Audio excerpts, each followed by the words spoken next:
For the past 2 years, I've been secretly recording my boyfriend. What a donkey walloper. Now, after 100 episodes, he's found out. I secretly recorded my boyfriend. Now it's a podcast. Me. Hear this whole saga come to a climax from Wednesday, 26th of August. So how long's this been going on for? Search I Secretly Recorded My Boyfriend wherever you get your podcasts. I've never even heard of a bleeding podcast, Joma.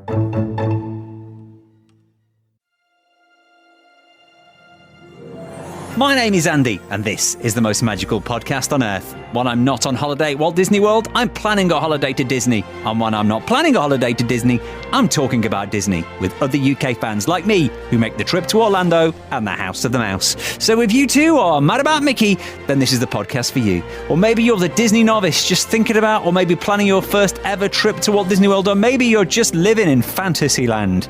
Well, then this really is the podcast for you. Every week I'll be chatting to other Disney superfans from around the UK to share their memories of their magical times, and this week Amy Lou tells us about her favourite Disney resort. It had like a cocktail bar sort of immersed in the water, and it had a really lovely sort of holiday feel in that resort. Also going to be answering your Walt Disney World questions, getting the latest news from the parks, and loads of top tips to give you the best time ever. And make sure you keep in touch. Facebook, Twitter, Instagram, we are at PodMagical. This is the most magical podcast on Earth as part of the Secret Recordings Network. We'll answer your questions, or do our best to answer the questions every week on the podcast. So if you've got anything you want to know when it comes to Walt Disney World planning, send me a message. Facebook, Twitter, Instagram, PodMagical is where we are. Michael, as an avid podcast listener, Andy, but I've never been to Walt Disney World, brackets, I'd love to come on the podcast one day. We're looking for our first trip, but now do you think we should wait till next year or wait till 2022, given the current situation? Do you know what? I just want to get back to Walt Disney World as soon as possible, but I would say this. If you are somebody who's going for the first time, I wouldn't look at going this year, definitely not this year. I would really wonder about going next year, unless you're really thinking about the end of next year. Then maybe, but I think I would look at 2022 just to be on the safe side. There will be nothing worse than not having that full Walt Disney World experience for your first time. You really want that full experience. And even if it's just things like, you know, they've not brought back all the shows or all the parades, anything that would be missing wouldn't give you that full experience that you would want for a first time. So I would say, and I know it's a long time to wait, but I think I would look at going in 2022, but I say only for a first timer. I think if it's, you know, you're a repeat offender, like many of us, then yeah, probably not even this year, probably next year, just to be on the safe side. Susan wants to know about Mickey's Not So Scary Halloween party. Andy, we've never been. We were contemplating doing it this year, but now we're thinking about rescheduling a holiday for next year. We'd like to coincide with one of the Halloween parties. When would be the best time to go to avoid the heat? The Halloween parties would actually be on now. They'd start usually at the beginning of August. So August, September is really hot and hurricane season. October is kind of when you get into Halloween. So if you want to be in that full Halloween spirit, maybe the October half-term holidays, if you've got kids, half-term holidays, or going for actual Halloween. On actual Halloween nights, I've been on actual Halloween night, it does get crazy, crazy busy. But not that bad. I think it was that bad. I wouldn't be put off going on actual Halloween if you wanted that full experience. But when next year's tickets do go on sale, you've got to be quick if you want to go on actual Halloween. But maybe end of October, temperatures are cooling quite a little bit and you're getting that full Halloween experience. And as I always say, if you want to combine Halloween with Christmas, if you go right at the very, very end to the last Halloween party, you can usually, at the beginning of the Christmas parties, get the first one in there as well. Any questions? Facebook, Twitter, Instagram, PodMagical is where we are. You want to be a podcast guest? Give me a shout. Same place like this week's guest, Amy Lou. So tell me then, why do you love Walt Disney World so much? I love Walt Disney World because I think it is the happiest place on earth, and you're just able to, the second you get under that arch in Orlando, you just forget about the outside world and you can just immerse yourself in make-believe and magic for however long you go for. And I really think it's the one place you can go in the world where you don't think about any of the negativity in the news or anything else, and it's just complete escapism. So that is why I love it. And there is a lot of negativity in the news in 2020. Which must be really strange. Do you know anybody who's been since it reopened, or have you watched any vlogs? I have seen, because I follow the Walt Disney World social media, and on Facebook I saw the workers there reopening and with all face masks on and saying, come back, it is just as good. But I am sceptical. I just don't think you can have the same experience wearing a face covering in that heat, to be honest. Yeah, especially if you go in this time of year. Anybody who's been in like August will know. It's very hot over there. It's very hot. So we were discussing as well how many times that you've been. You say you've been about 8 times? Yeah, so I went for the 8th time in November 2019. So, yeah, a lot has changed since I first went. So when was the first time? So the first time I went was 2003. So I just turned 8. And yeah, it was just the most magical holiday ever. I think my mum and dad actually booked it thinking, well, we've got to do it, we've got to tick the box and take our girls there whilst they're young. And then my dad, I think more than any of us, just absolutely fell in love with it. And then we went back 7 times after that. So it's a very much loved thing in our family. Yeah, perfect. The fact that your dad loved it, because obviously he's the one who's going to make the decisions on future family holidays. Exactly. So he made a rod for his own back there. He got that Disney memory. Exactly. So what do you remember about the first time you went? The heat. Definitely, for one. I remember that first feeling, and I'm sure a lot of people say this on this podcast, but walking down Main Street USA in the Magic Kingdom for the first time ever and just seeing that castle, especially when you're like a 4-foot little being, it was just the most amazing feeling. And I think one of the first days that we ever went, it's just before they open the Magic Kingdom, and the train goes past and all the characters come out and wave to you, and it's just that music and there's a smell in Disney World, and I can it's just all the senses, I can just really remember it. So just magic at that age, and still now. 8's a really good age as well. That's a really good age to go. Yeah, because you remember it all. Yeah. I do sometimes wonder, I mean, fair play to anybody that takes their babies, but I do think, gosh, are they really going to remember this at 2 years old or younger? We don't have that first time memory that you've got. Yeah, exactly. And we stayed in All-Star Movies on our first time there, and I just remember walking into the hotel, and it was like a hotel I've never seen before, because it has stars everywhere and these giant statues of Woody from Toy Story and Pluto, and it was just absolutely magical. Yeah, it's a larger than life resort, isn't it? All-Star Movies. It is. Yeah. Totally. So from the times you've been, for the 8 times you've been, have you got a standout favourite memory? I think actually one of my favourite memories is the trip that we just went on back in November 2019, because we've always gone in the summer months, so we've always gone in either July, August and September, and to go at that time of year. And also we hadn't been for 4 years, so there was a really big gap. Yeah. And to go in November time, when there was obviously Mickey's Christmas party and all that, just to see the castle at night time and everyone going around in Disney Christmas jumpers, it was just a really amazing memory to remember and look back on. The fake snow. I love the fake snow. Fake snow. Yes, the fake snow and the free cookies and hot chocolate. I mean, what can you not love about that? That Christmas party is brilliant. Although I do also like Hollywood Studios at Christmas, because they also have fake snow, but they also have the hot chocolate that's got booze in it. Yeah. And also what I love about what we loved about Hollywood Studios at Christmas time was they do that projection on the Tower of Terror, all the gingerbread sticks, and they project all the films. It's so clever. Absolutely loved it. So let's talk about some of your favourite things at Walt Disney World. You can have one favourite attraction. That is tough. Okay, I would say my favourite attraction, I'm going to go old school. I actually think one of my favourite attractions is Dinosaur in Animal Kingdom. Oh, right. Just because it's never changed. I remember the first time I went on it, and it's still just so good. And that dinosaur that catches me at every photo op, every time. I always miss him, and he comes at me, and it scares me. But I don't know, it's just the whole feel of that ride, the build up, and it just doesn't seem to get old. We're not gonna make it. We're not gonna make it. But we always make it. Exactly. We always do. We're here. We made it. But also the smell when you're queuing up for that ride. And I remember being really scared of it when I was that little 8-year-old kid in 2003. But to go on it now and still love it, and my family love it just as much. I think that's why it holds a special place in my heart. You do go through various stages on that ride. Like you say, you're getting the frightened of the dinosaur. But now I think I'm at the stage where it's just like really uncomfortable. Like, how much am I going to get battered around on this time? Exactly, my neck's going to fall off. It feels like it gets worse every time as I get older. Exactly, but I love when it say in the film just before, access granted. Love it. Let's talk about resorts then. So you stayed at All-Star Movies. Have you got a particular favourite resort? So we've stayed at the 3 All-Stars, and we've also stayed at Port Orleans, Riverside, Old Key West, Caribbean Beach, which I remember really loving. Caribbean Beach, I loved because it's got a really cool swimming pool. And when we went back, I can't remember what year it was, I think it was 2008, the pools were open really, really late, and they had like a cocktail bar sort of immersed in the water, and it had a really lovely sort of holiday feel in that resort. But I think my favourite has to be Animal Kingdom Lodge, which we stayed at the year just gone. And oh my goodness, we had a savannah view, so we had the giraffes all walking past our balcony, and it was just unreal. So you've done all the resorts then? Yeah, we've done a good few of them. Yeah, we've you worked your way around. Yeah. Of the All-Stars, of the 3 All-Stars, which are the value resorts, which is the best out of those 3? I'm going to say All-Star Movies because it was our first ever resort in Disney World, and I just remember it thinking, as you say, larger than life, and it was just amazing. But I did love All-Star Music as well, actually.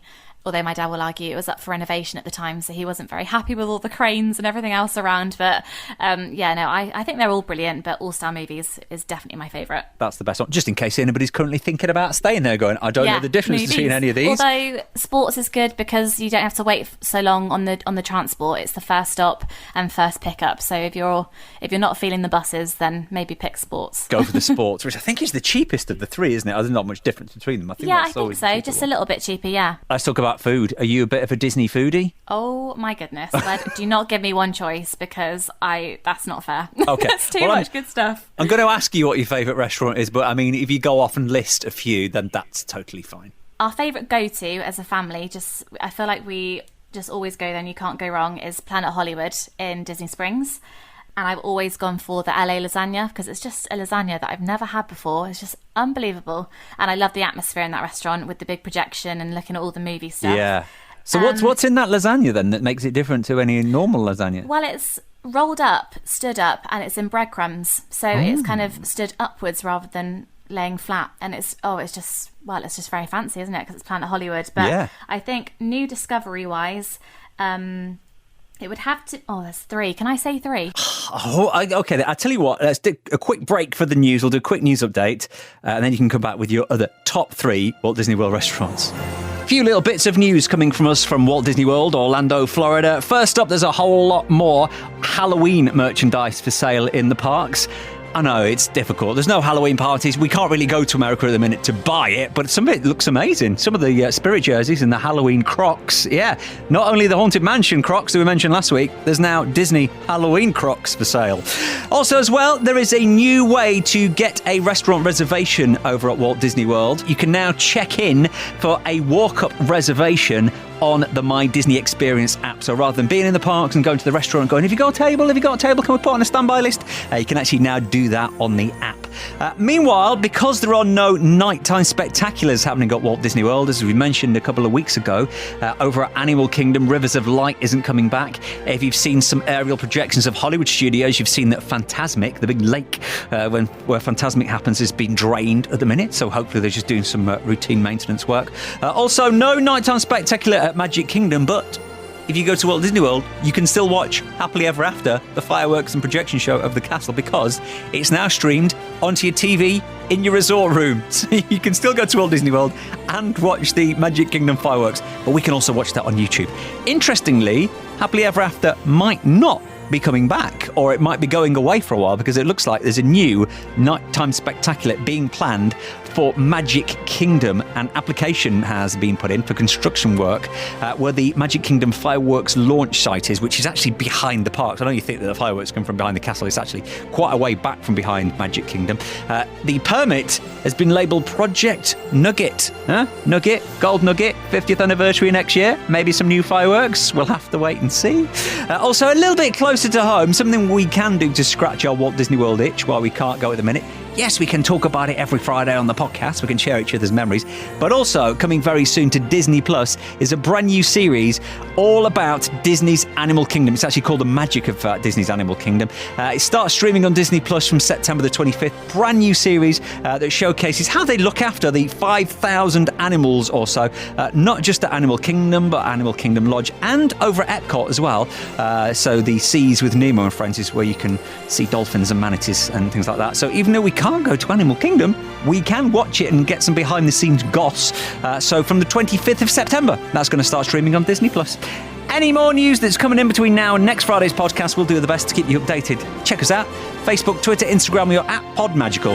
Amy Lou is on the podcast this week. Now, we've already had your favourite family restaurant, Planet Hollywood, but you've got another 3 of your favourite restaurants. So what are they? No particular order. So the Polynesian character breakfast at Ohana.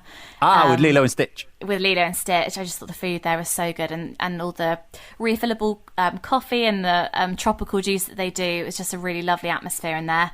And also for character breakfast, it's 1900 Park. Is it Park Fair at Grand Floridian? Yeah. With the Mad Hatter and Alice and Winnie the Pooh. Because, oh my goodness, what was it? It was like a cinnamon bun and a bread and butter pudding for breakfast. Oh. It was unbelievable. I couldn't walk around the parks all day, but it was so, so good. And then also Coral Reef and Epcot, where you have the views of the aquarium whilst you're sat down eating, and they do the most amazing cocktails there as well. So if you like your seafood, I recommend that's your number one choice. I have never eaten there, all the time. When we used to have the free dining plan when I was booking, I know. I used to go, Coral Reef, should we go there? But then I always end up going to somewhere like my favourites that I've been before. But yeah, my sister, she actually worked at the UK Pavilion for a year, so she found out about all these little nuggets and gems, and we love our seafood in the family, so we thought we'd try somewhere new. And I wasn't sure, because I didn't even know if I was feeling like having seafood the night that we went, but I think it was probably one of my best meals out of the fortnight that we'd been, so I do really recommend it. And there's so much to look at, obviously, with the aquarium right next to you whilst you're eating. I love a good theme, and then more live fish swimming around as you're eating the mates, and little sharks as well. Yeah. And it's quite hidden away, isn't it, at the back of the Sea Pavilion? It's really tucked away, that restaurant. It is. It's tucked away. I really didn't know what to expect, but when you go in, just as Disney do, they just make everything so magical. And yeah, it's a stunning restaurant. It's really lovely, and the staff, as always, are just so nice and friendly. So yeah, I do really recommend that for seafood lovers. Having been a number of times now over the last few years, is there anything that is no longer at Walt Disney World? Anything that you missed and go, they shouldn't have got rid of that? So yeah, a few things actually. I don't know I'm sure if you went back in the earlier years, then they used to call extra magic hours E-nights. So the extra hours of the parks would only be to people that stayed in the Disney World resorts. So it just kind of felt like them extra magic hours just felt that a little bit more special. You kind of felt like, we stayed in Disney resorts, so we've sort of reaped the perks, and you could literally go on Splash Mountain and all the massive attractions for absolutely no queue time at all. But that's if I'm being really picky. But one thing we really miss as a family is the Liberty Tree when it was character dining.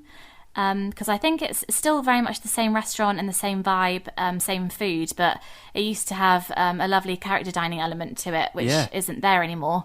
And that, food-wise, that's another one of my favourite restaurants. But we missed the character dining element to that. I remember that. That was with Mickey and Minnie, and they were in the colonial old... Yeah, and Chip and Dale and all the classics. Yeah, I think isn't the food quite similar to Garden Grill at Epcot? It's kind of like the carved turkey and like a Thanksgiving dinner, isn't it? Yeah, it is basically a glorified Thanksgiving dinner. The best stuffing and mac and cheese ever. But yeah, I do miss the character dining, because that was the first character dining experience we'd had at Disney World. So I think when we went back a few years later and they'd got rid of that element, it was like, that's a shame. But I guess everything's got to progress, hasn't it? It has. And talking about progressing, we usually talk about your best tips or your advice when it comes to planning. Obviously, at the minute, there's no fast passes, as we mentioned, there's no dining plan. So when it comes to tips for Walt Disney World, even if it's just down to booking, have you got anything that you would always recommend? So I'm lucky because my sister kind of takes on the planner role. But I would just say for the big attractions forgive me, Flights of Passage, Pandora in Animal Kingdom, do try and get that sort of thing. Do get up earlier in the morning to go on them sort of rides if you want to avoid, the absolutely crazy queues and the heat at the same time. And also, I think... One thing I would say is making the most of your resorts as well, because I think the resorts in Disney are like hotels. So they're just the most amazing hotels with facilities. So I think trying to embrace all the things going on around your resort as well, because I sometimes feel like we do that for the very last day. We think, gosh, we haven't actually spent much time in our resort because there's so much to see. But try and embrace the restaurants and things like that. I think that's going on in your hotel. Outside Disney, do you like to venture around Orlando? I suppose if your sister's work there, she might have had a few ideas of where to go. Is there anywhere else you'd like to go? We do like to have a day or two at Universal because you've got to do Harry Potter, haven't you? You've got Classic. And we've also visited Celebration Town, which is a really nice little different thing to do. I think that's where maybe Walt Disney used to spend time with family or something, or grew up for a bit. So that's a really nice place to go, and it's only down the road. But yeah, I think in terms of Disney, though, we do tend to just love to stay and embrace Disney World as a whole. But yeah, got to do Harry Potter if you can. And what about your guilty pleasure? Is there anything that you want to admit to we're all a big family here.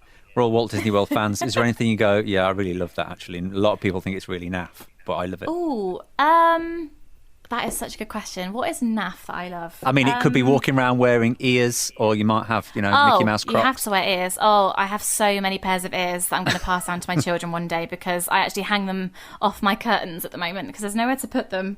And I do really miss the pin trading. That's what I used to love.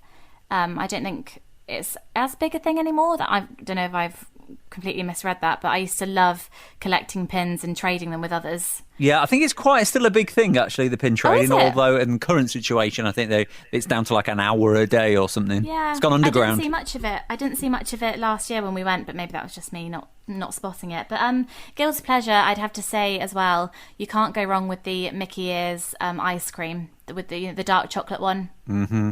And getting that classic photo on Instagram right in front of the Tower of Terror or the castle. Yeah, with the icon. Got to be done. Yeah, you know. It's got to be ears, ice cream, castle or the Tower of Terror or the Epcot ball, something like that. Tree of Life. And another one I would say, and I mean, I think some people are critical of this show, but I absolutely love Mickey's PhilharMagic. That is if you're feeling really hot and you want to just cool down and watch something that's going to make you laugh, I think that's such a good show still. Absolutely love that. I love that. It's the 3D film. As you say, if it's really hot, go inside. If it starts raining, go inside. It's a great all-weather attraction. Exactly, and you get the lovely smell of the apple pie, and it's brilliant. I still love that. I think it's really timeless. So have you got another trip planned? Are you thinking about it at the minute? Do you know, we haven't got anything planned at the moment, but I always go as a family, but I was actually listening to another podcast of yours, and I'm quite tempted to maybe try a solo trip. Okay. Maybe like a 10-day solo trip, just to go around the rides that you really want to do and explore the foods that maybe other people in your party don't want to all the time, and maybe just try Disney a bit differently. So maybe next year or in a few years' time, getting a bit of a solo trip together. So what you're saying is you're sick of your family now. So, Dad introduced me to Walt Disney World, but now I'm shake you off. I want to do stuff that you won't let me do, is what you're saying. I mean, Mum and Dad can't hack the heat all the time these days. But no, I think a previous episode of this podcast, it was Jen. I think she said that it was just a completely different holiday doing it on your own. Yeah. So maybe giving that a whirl might switch it up. Why not? Why not? Report back when you've been. Absolutely, I'll come again on the podcast. Definitely. When the world's all back to normal and we can start thinking about going again. Listen, it's been lovely chatting to you, and thank you for sharing your memories. And of course, now I've got to say this. Have a magical day. Thank you. And don't forget, if you fancy coming on the podcast for a chat one week talking about your love of Walt Disney World, even though we can't go, we can still talk about it. Just give me a shout. Facebook, Twitter, Instagram. Pod Magical is where we are. Same place to go to keep up with the latest news and maybe any tips that pop up. Always finish the podcast with a top tip of the week.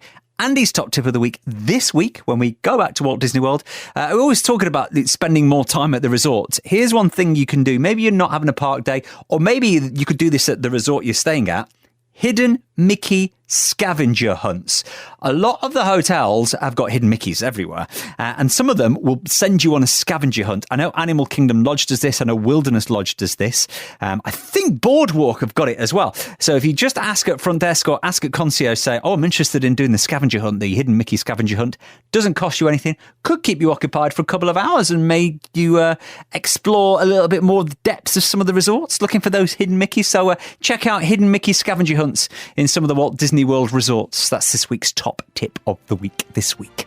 We'll be back next week with a brand new podcast. Don't forget to hit that subscribe button so you don't miss it. We'd love you as well if you could give us a 5-star review, especially on Apple Podcasts. If you could do that, we will love you forever. And until next time, please stand clear of the doors.